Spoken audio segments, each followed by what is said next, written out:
Жұп-жұмсақ үйде қолдың нанын жасайтын боламыз. Ол үшін алдын ала пісірілген жып-жылы сүтіміздің үстінен бір кусок осындай сары май саламыз. Үстінен дрожжи саламыз. Екеуін жақсылап араластырамыз. Електен өткізілген ұнымызды саламыз. Жұп-жұмсақ, қолға жабыспайтын қамыр жасаймыз.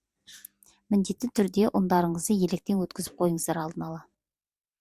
Осылайша қамырымызды 45-50 минутқа бетін пакетпен жауып, ашытуға жібереміз. Ашыған қамырымызды осылай кішкене бірнеше бөліктерге бөлеміз.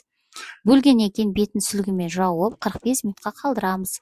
45 минуттан кейін бетін осылай жасап, нанның ортасын тесеміз. Өздеріңіздің қалауларыңызша жасайсыздар. Мен кішкене нан жасаймын.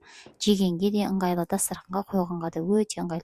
Бетіне ештеңе жақпаймыз, пешке жібереміз.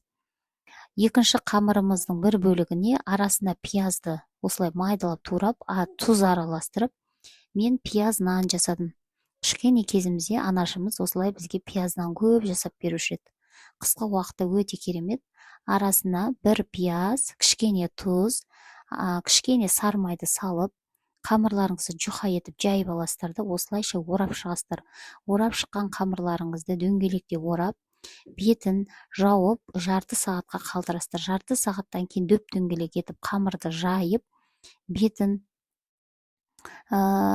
вилкамен немесе арнайы осындай нанды ортасын тесетін немен жасайсыздар. Осылайша орап 45 минутқа қалдыру керексіздер. Міндетті түрде өзі жұмсарып, жайылуға ыңғайлы болады. Пияз нандарыңыз жұп-жұмсақ, әдемі, сочный болып шығады.